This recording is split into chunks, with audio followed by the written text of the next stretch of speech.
Welcome back to another episode of The Unveiled. But today, after a holiday break, we demand to know exactly how powerful is Vilgax.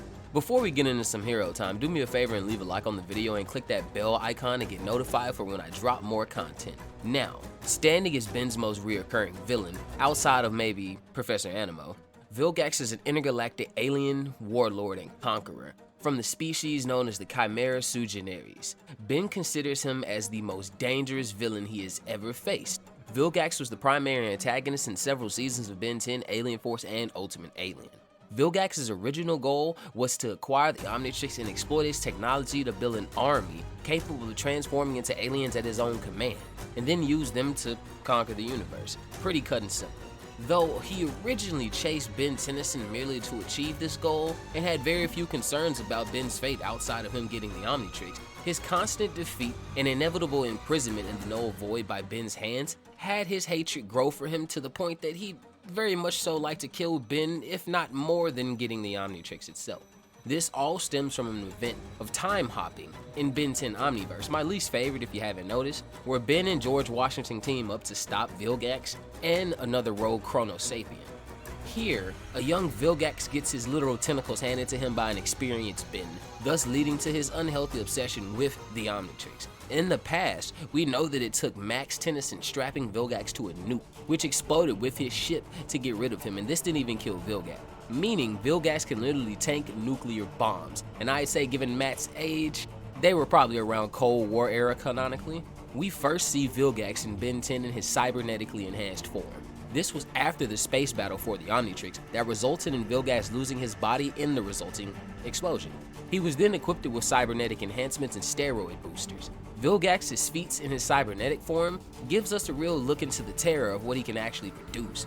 Vilgax can track and intercept attacks from Accelerate. And keep in mind, Accelerate moves so fast that the world practically stands still, shown in episode 10 of season 3, The Unnaturals, where we see Ben move a baseball already in motion so fast that no other human being could have seen it without the assistance of technology.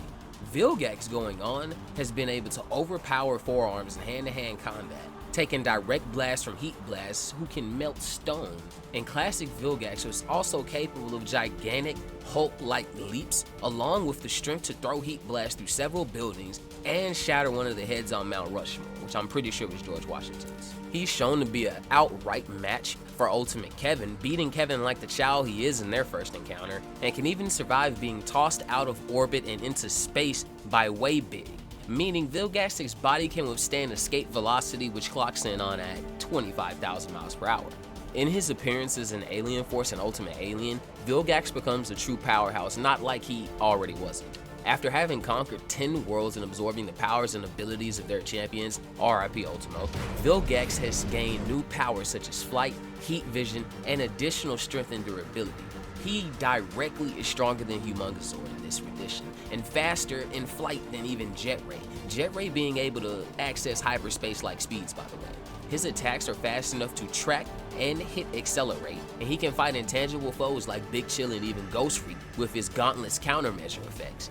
These can even coat around his hands for close combat, which leads me to, by the way, stop and acknowledge Vilgax seems to have hands. Look at his form. Look at his punches in his battle versus Ghost Freak. He's clearly trained.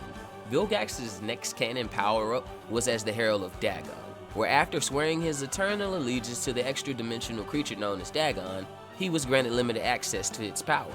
However, upon tricking Dagon, Vilgax bestowed all of Dagon's strength and power unto himself, and later even created a Cthulhu-like monster form.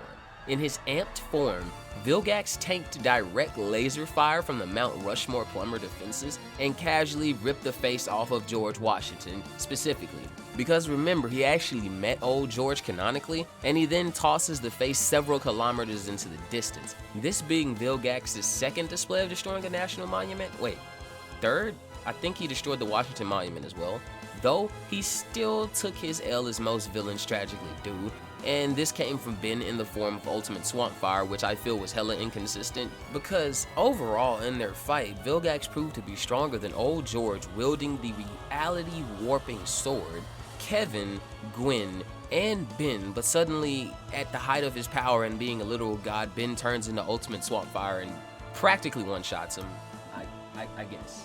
But wrapping up, we can still see Vilgax is Ben's most deadly enemy, only being followed up by beings like Ghost Freak or Agrigor that could also end worlds. But thanks for tuning into another episode of Ben 10 Unveiled and the How Powerful, everybody, and we'll catch you on the next one.